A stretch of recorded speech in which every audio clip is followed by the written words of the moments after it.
ಚಿತ್ರದುರ್ಗದ ರೇಣುಕಾಸ್ವಾಮಿ ಕೊಲೆ ಪ್ರಕರಣಕ್ಕೆ ಸಂಬಂಧಪಟ್ಟಂತೆ ದರ್ಶನ್ ಹಾಗೂ ಪವಿತ್ರ ಗೌಡ ಇಂದು ವಿಚಾರಣೆಗೆ ಹಾಜರಾಗಬೇಕು ಅಂತ ಕೋರ್ಟ್ ಆದೇಶವನ್ನ ನೀಡಿದೆ. ಚಿತ್ರದುರ್ಗದ ರೇಣುಕಾಸ್ವಾಮಿ ಕೊಲೆ ಪ್ರಕರಣಕ್ಕೆ ಸಂಬಂಧಪಟ್ಟಂತೆ ಆರೋಪಿ ನಟ ದರ್ಶನ್ ಹಾಗೂ ಪವಿತ್ರ ಗೌಡ ವಿಚಾರಣೆ ಇಂದು ನಡೆಯಲಿದೆ. ಇಂದು ವಿಚಾರಣೆಗೆ ಹಾಜರಾಗಲೇಬೇಕು ಅಂತ ಕೋರ್ಟ್ ಆದೇಶವನ್ನ ನೀಡಿದೆ. ದರ್ಶನ್ ಕಳೆದ ಬಾರಿ ವಿಚಾರಣೆಗೆ ಹಾಜರಾಗಿರಲಿಲ್ಲ. 57ನೇ ಸಿಸಿಎಚ್ ಕೋರ್ಟ್ನಲ್ಲಿ ನಡೆಯಲಿದೆ ವಿಚಾರಣೆ. ಕಳೆದ ವಿಚಾರಣೆಗೆ ದರ್ಶನ್ ಕೋರ್ಟ್ಗೆ ಹಾಜರಾಗಲಿಲ್ಲ. ವಿಚಾರಣೆ ಸಂದರ್ಭದಲ್ಲಿ ದರ್ಶನ್ ಪರ ವಕೀಲರು ಮಾತ್ರ ಹಾಜರಾಗಿದ್ರು. ದರ್ಶನ್ ಅವರಿಗೆ ಬೆನ್ನು ನೋವಿದೆ ಎನ್ನುವಂಥ ಒಂದು ನೆಪ ಹೇಳಿದ್ರು ದರ್ಶನ್ ಪರ ವಕೀಲರು. ಹೀಗಾಗಿ ವಿಚಾರಣೆಗೆ ಬರಲು ವಿನಾಯಿತಿಯನ್ನ ಕೂಡ ಕೋರಿದ್ರು.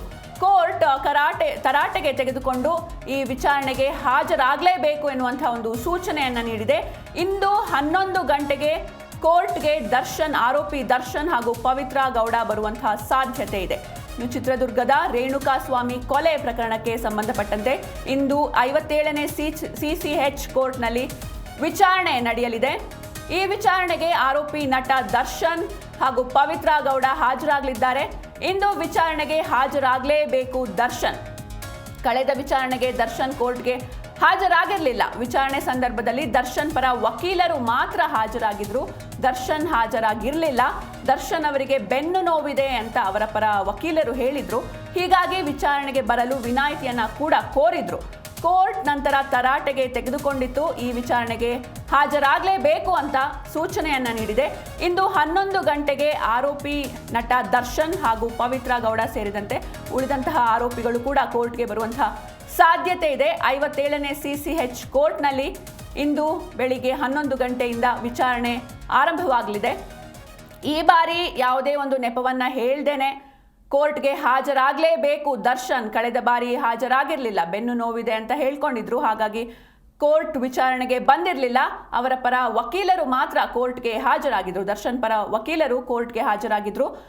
ಈ ವೇಳೆ ಕೋರ್ಟ್ ತರಾಟೆಗೆ ತೆಗೆದುಕೊಂಡಿತ್ತು. ಯಾವುದೇ ಸಂದರ್ಭದಲ್ಲೂ ಕೂಡ ವಿಚಾರಣೆಯನ್ನ ತಪ್ಪಿಸಿಕೊಳ್ಳುವಂತಿಲ್ಲ, ಹಾಜರಾಗಲೇಬೇಕು ಅಂತ ಕೋರ್ಟ್ ತರಾಟೆಗೆ ತೆಗೆದುಕೊಂಡಿತ್ತು. ಈ ಹಿನ್ನೆಲೆ ಇವತ್ತು ದರ್ಶನ್ ವಿಚಾರಣೆಗೆ ಹಾಜರಾಗಲೇಬೇಕು. ಆರೋಪಿ ನಟ ದರ್ಶನ್ ಹಾಗೂ ಪವಿತ್ರ ಗೌಡ ಸೇರಿದಂತೆ ಇನ್ನುಳಿದ ಆರೋಪಿಗಳು ವಿಚಾರಣೆಗೆ ಇಂದು ಹಾಜರಾಗಲೇಬೇಕು. 57ನೇ ಸಿಸಿಎಚ್ ಕೋರ್ಟ್ನಲ್ಲಿ ಇಂದು ವಿಚಾರಣೆ ನಡೆಯಲಿದೆ. ಇಂದು 11 ಗಂಟೆಗೆ ಕೋರ್ಟ್ಗೆ ಬರುವಂತಹ ಸಾಧ್ಯತೆ ಇದೆ. ಕಳೆದ ಬಾರಿ ದರ್ಶನ್ ವಿಚಾರಣೆಗೆ ಹಾಜರಾಗಿರಲಿಲ್ಲ. ಆರೋಪಿ ನಟ ದರ್ಶನ್ ಹಾಜರಾಗಿರಲಿಲ್ಲ. ಅವರ ಪರ ವಕೀಲರು ಮಾತ್ರ ಹಾಜರಾಗಿದ್ರು. ಇದಕ್ಕೆ ಕಾರಣ ದರ್ಶನ್ ಅವರಿಗೆ ಬೆನ್ನು ನೋವಿದೆ, ಹಾಗಾಗಿ ಬರೋದಕ್ಕೆ ಆಗೋದಿಲ್ಲ ಎನ್ನುವಂಥ ಒಂದು ನೆಪವನ್ನ ಕೋರ್ಟ್ ಮುಂದೆ ಇಟ್ಟಿದ್ರು ದರ್ಶನ್ ಪರ ವಕೀಲರು. ಹೀಗಾಗಿ ವಿಚಾರಣೆಗೆ ಬರೋದಕ್ಕೆ ವಿನಾಯಿತಿಯನ್ನ ಕೋರಿದ್ರು. ಈ ಬಾರಿ ಬರೋದಕ್ಕಾಗಲ್ಲ, ಯಾಕಂದ್ರೆ ದರ್ಶನ್ ಅವರಿಗೆ ಬೆನ್ನು ನೋವಿದೆ, ಹಾಗಾಗಿ ಬರೋದಕ್ಕೆ ಆಗೋದಿಲ್ಲ ಎನ್ನುವಂಥ ಒಂದು ವಿಚಾರವನ್ನ ಕೋರ್ಟ್ ಮುಂದೆ ದರ್ಶನ್ ಪರ ವಕೀಲರು ಇಟ್ಟಿದ್ರು. ವಿಚಾರಣೆ ಸಂದರ್ಭದಲ್ಲಿ ದರ್ಶನ್ ಪರ ವಕೀಲರು ಮಾತ್ರ ಹಾಜರಾಗಿದ್ರು. ಆದರೆ ಆರೋಪಿ ನಟ ದರ್ಶನ್ ಹಾಜರಾಗಿರಲಿಲ್ಲ. ಈ ಬಾರಿ ವಿಚಾರಣೆಗೆ ಹಾಜರಾಗಲೇಬೇಕು ಆರೋಪಿ ನಟ ದರ್ಶನ್. ಕಳೆದ ಬಾರಿ ಕೋರ್ಟ್ ತರಾಟೆಗೆ ತೆಗೆದುಕೊಂಡಿತ್ತು. ಈ ಬಾರಿ ವಿಚಾರಣೆಗೆ ಹಾಜರಾಗಲೇಬೇಕು ಎನ್ನುವಂಥ ಒಂದು ಷರತ್ತನ್ನ ಕೋರ್ಟ್ ವಿಧಿಸಿದೆ. ಕಳೆದ ಬಾರಿ ತಪ್ಪಿಸಿಕೊಂಡಿದ್ರು, ಈ ಬಾರಿ ಹಾಜರಾಗಲೇಬೇಕಾಗಿದೆ. 57ನೇ ಸಿಸಿಎಚ್ ಕೋರ್ಟ್ನಲ್ಲಿ ಇಂದು ವಿಚಾರಣೆ ನಡೆಯಲಿದೆ. ಇಂದು 11 ಗಂಟೆಗೆ ಆರೋಪಿ ನಟ ದರ್ಶನ್ ಕೋರ್ಟ್ಗೆ ಬರುವಂತಹ ಸಾಧ್ಯತೆ ಇದೆ. ನಟ ದರ್ಶನ್ ಸೇರಿದಂತೆ ಪವಿತ್ರ ಗೌಡ ಹಾಗೂ ಇನ್ನುಳಿದ ಆರೋಪಿಗಳು ಏನಿದ್ದಾರೆ ಚಿತ್ರದುರ್ಗದ ರೇಣುಕಾಸ್ವಾಮಿ ಕೊಲೆ ಪ್ರಕರಣಕ್ಕೆ ಸಂಬಂಧಪಟ್ಟಂತೆ ಯಾರೆಲ್ಲ ಆರೋಪಿಗಳಿದ್ದಾರೆ ಇವರೆಲ್ಲರೂ ಕೂಡ ಇಂದು ಕೋರ್ಟ್ಗೆ ಹಾಜರಾಗಬೇಕು. 57ನೇ ಸಿಸಿಎಚ್ ಕೋರ್ಟ್ನಲ್ಲಿ ವಿಚಾರಣೆ ನಡೆಯಲಿದೆ. ಇಂದು 11 ಗಂಟೆಗೆ ಕೋರ್ಟ್ಗೆ ಬರುವಂತಹ ಸಾಧ್ಯತೆ ಇದೆ ಆರೋಪಿ ನಟ ದರ್ಶನ್. ಕಳೆದ ವಿಚಾರಣೆಗೆ ದರ್ಶನ್ ಕೋರ್ಟ್ಗೆ ಹಾಜರಾಗಿರಲಿಲ್ಲ. ಅವರು ತೀವ್ರವಾದ ಬೆನ್ನು ನೋವಿಂದ ನರಳ್ತಾ ಇದ್ರು ಎನ್ನುವಂತಹ ಮಾಹಿತಿಯನ್ನ ವಕೀಲರು ಕೋರ್ಟ್ ಮುಂದೆ ಹೇಳ್ಕೊಂಡಿದ್ರು.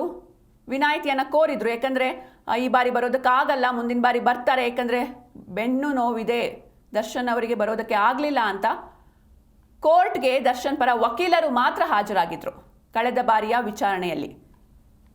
ಆದರೆ ಕೋರ್ಟ್ ತರಾಟೆಗೆ ತೆಗೆದುಕೊಂಡಿತ್ತು. ಯಾವುದೇ ಕಾರಣಕ್ಕೂ ವಿಚಾರಣೆಯನ್ನ ತಪ್ಪಿಸಿಕೊಳ್ಳುವಂತಿಲ್ಲ ಅಂತ ಕೋರ್ಟ್ ತರಾಟೆಗೆ ತೆಗೆದುಕೊಂಡು ಈ ವಿಚಾರಣೆಗೆ ಹಾಜರಾಗಲೇಬೇಕು ಅಂತ ಆದೇಶವನ್ನ ಹೊರಡಿಸಿದೆ. ಹಾಗಾಗಿ ಇಂದು ದರ್ಶನ್ ಆರೋಪಿ ನಟ ದರ್ಶನ್ ವಿಚಾರಣೆಗೆ ಹಾಜರಾಗಲೇಬೇಕು. 57ನೇ CCH ಕೋರ್ಟ್ನಲ್ಲಿ ಇಂದು ವಿಚಾರಣೆ ನಡೆಯಲಿದೆ. ಹಾಗಾಗಿ ಇಂದು 11 ಗಂಟೆಗೆ ಆರೋಪಿ ನಟ ದರ್ಶನ್, ಪವಿತ್ರ ಗೌಡ ಸೇರಿದಂತೆ 11 ಗಂಟೆಗೆ ಕೋರ್ಟ್ಗೆ ಉಳಿದಂತಹ ಆರೋಪಿಗಳೆಲ್ಲರೂ ಬರುವಂತಹ ಸಾಧ್ಯತೆ ಇದೆ. ಚಿತ್ರದುರ್ಗದ ರೇಣುಕಾಸ್ವಾಮಿ ಕೊಲೆ ಪ್ರಕರಣಕ್ಕೆ ಸಂಬಂಧಪಟ್ಟಂತೆ ವಿಚಾರಣೆ ನಡೀತಾ ಇದೆ. ಈ ಕುರಿತಂತೆ ಹೆಚ್ಚಿನ ಮಾಹಿತಿಯನ್ನು ನಮ್ಮ ಪ್ರತಿನಿಧಿ ಭವ್ಯ ನೀಡ್ತಾರೆ. ಭವ್ಯ, ಚಿತ್ರದುರ್ಗದ ರೇಣುಕಾಸ್ವಾಮಿ ಕೊಲೆ ಪ್ರಕರಣಕ್ಕೆ ಸಂಬಂಧಪಟ್ಟಂತೆ ಇಂದು ಕೋರ್ಟ್ಗೆ ಹಾಜರಾಗಲೇಬೇಕು ದರ್ಶನ್. ಕಳೆದ ಬಾರಿ ಹಾಜರಾಗಿರಲಿಲ್ಲ, ಒಂದು ಬೆನ್ನು ನೋವಿದೆ ಅಂತ ಒಂದು ನೆಪ ಹೇಳಿದ್ರು. ಆದರೆ ಈ ಬಾರಿ ಹಾಜರಾಗಲೇಬೇಕು. ಏನಿದೆ ಹೆಚ್ಚಿನ ಡೀಟೇಲ್ಸ್? ಎಸ್ಟೇಷನ್ ಚಿತ್ರದುರ್ಗ ರೇಣುಕಾಸ್ವಾಮಿ ಹತ್ಯೆ ಪ್ರಕರಣಕ್ಕೆ ಸಂಬಂಧಪಟ್ಟಂತೆ ಈಗಾಗಲೇ ಹೈಕೋರ್ಟ್ ಷರತ್ತುಬದ್ಧ ಜಾಮೀನು ನೀಡಿದ ಹಿನ್ನೆಲೆ ಅವರು ಹೊರಗೆ ಇರುವಂತದ್ದಾದ್ರೆ ವಿಚಾರಣಾ ನ್ಯಾಯಾಲಯದಲ್ಲಿ ವಿಚಾರಣೆಗೆ ಅಂದ್ರೆ ಟ್ರಯಲ್ ಹಂತದಲ್ಲಿ ಇರೋ ಕಾರಣಕ್ಕಾಗಿ ಎಲ್ಲಾ ಆರೋಪಿಗಳು ಕೂಡ ನ್ಯಾಯಾಲಯಕ್ಕೆ ಹಾಜರಾಗಲೇಬೇಕು. ಸೊ ಹೀಗಾಗಿ ಇವತ್ತು 57ನೇ CCH ಕೋರ್ಟ್ಗೆ ವಿಚಾರಣೆಗೆ ಹಾಜರಾಗಬೇಕಾಗುತ್ತೆ. ಆದ್ರೆ ಕಳೆದ ವಿಚಾರಣೆಗೆ ದರ್ಶನ್ ಗೈರಾಗಿದ್ರು. ಆದ್ರೆ A1 ಆರೋಪಿಯಾಗಿರುವಂತಹ ಪವಿತ್ರ ಗೌಡ ವಿಚಾರಣೆಗೆ ಹಾಜರಾಗಿದ್ರು. ಈ ಸಂದರ್ಭದಲ್ಲಿ A2 ಆರೋಪಿಯಾಗಿರುವಂತಹ ದರ್ಶನ್ ಪರ ವಕೀಲರು ದರ್ಶನ್ ಅವರಿಗೆ ತೀವ್ರ ಬೆನ್ನು ನೋವಿದೆ ಎಂದು ಕಾರಣವನ್ನ ಕೊಟ್ಟಿದ್ದಾರೆ. ಮಧ್ಯಾಹ್ನದ ನಂತರ ಅವರು ಅಂದ್ರೆ ಸಿನಿಮಾ ಒಂದು ವೀಕ್ಷಣೆ ಕೂಡ ಮಾಡಿದ್ರು. ಆದ್ರೆ ಈ ಬಾರಿ ಆ ರೀತಿ ಆಗಲ್ಲ. ಯಾಕಂದ್ರೆ ವಿಚಾರಣೆಗೆ ಗೈರಾಗಲು ಸಾಧ್ಯವಿಲ್ಲ. ಯಾಕಂದ್ರೆ ಕಳೆದ ಬಾರಿ ಕೋರ್ಟ್ ಬಹಳಷ್ಟು ತರಾಟೆ ತೆಗೆದುಕೊಂಡಿತ್ತು. ಪ್ರಕರಣ ಗಂಭೀರವಾಗಿರುವಂತದ್ದು. ಟ್ರಯಲ್ ಹಂತ ಇರುವಾಗ ವಿಚಾರಣೆಗೆ ವಿನಾಯಿತಿಯನ್ನ ಕೊಡೋದಕ್ಕೆ ಸಾಧ್ಯ ಇಲ್ಲ. ಮುಂದಿನ ವಿಚಾರಣೆ ವೇಳೆ ನೀವು ಹಾಜರಾಗ್ಲೇಬೇಕು ಅಂತ ವಕೀಲರಿಗೆ ಸೂಚನೆ ಕೊಟ್ಟಿತ್ತು. ಸೊ ಹೀಗಾಗಿ ಇವತ್ತು 10-11 ಗಂಟೆಗೆ ಕೋರ್ಟ್ಗೆ ಬರುವ ಸಾಧ್ಯತೆ ಇರುವಂತದ್ದು. ಹಾಗೇನೆ ಇತರೆ ಏನು ಸಹಚರರಿದ್ದಾರೆ, ಒಟ್ಟು 17 ಆರೋಪಿಗಳು, ಅವರು ಕೂಡ ಒಟ್ಟಿಗೆ ಒಂದು ವಿಚಾರಣೆಗೆ ಹಾಜರಾಗಬೇಕಾಗುತ್ತೆ. ಈ ಸಂದರ್ಭದಲ್ಲಿ ಅವರ ಹಾಜರಾತಿಯನ್ನ ಕರೀತಾರೆ. ತದನಂತರ ಅವರು ಅಲ್ಲಿ ವಿಚಾರಣೆ ಮುಗಿಸಿದ ಬಳಿಕ ಮತ್ತೆ ವಿಚಾರಣೆಯ ಒಂದು ಡೇಟ್ ಅನ್ನ ನಿಗದಿಪಡಿಸುವ ಎಲ್ಲ ಸಾಧ್ಯತೆ ಇರುವಂತದ್ದು. ಸಿಂಚನ, ಧನ್ಯವಾದ ಭವ್ಯ ನಿಮ್ಮೆಲ್ಲ ಮಾಹಿತಿಗಾಗಿ. ಎಸ್, ಚಿತ್ರದುರ್ಗದ ರೇಣುಕಾಸ್ವಾಮಿ ಕೊಲೆ ಪ್ರಕರಣಕ್ಕೆ ಸಂಬಂಧಪಟ್ಟಂತೆ ವಿಚಾರಣೆ ಕೋರ್ಟ್ನಲ್ಲಿ ನಡೀತಾ ಇದೆ. ಇನ್ನು ಕಳೆದ ಬಾರಿ ಆರೋಪಿ ನಟ ದರ್ಶನ್ ಬಂದಿರಲಿಲ್ಲ ವಿಚಾರಣೆಗೆ. ಅವರ ಪರವಾಗಿ ಅವರ ವಕೀಲರು ಮಾತ್ರ ಹಾಜರಾಗಿದ್ರು. ದರ್ಶನ್ ಅವರಿಗೆ ಬೆನ್ನು ನೋವಿದೆ ಅಂತ ವಕೀಲರು ಕೋರ್ಟ್ ಮುಂದೆ ತಿಳಿಸಿದ್ರು. ಆದರೆ ಬೆನ್ನು ನೋವಿದ್ರು ಕೂಡ ದರ್ಶನ್ ಅದ ನಂತರ ಒಂದು ಸಿನಿಮಾವನ್ನ ಕೂಡ ವೀಕ್ಷಣೆ ಮಾಡಿದ್ರು.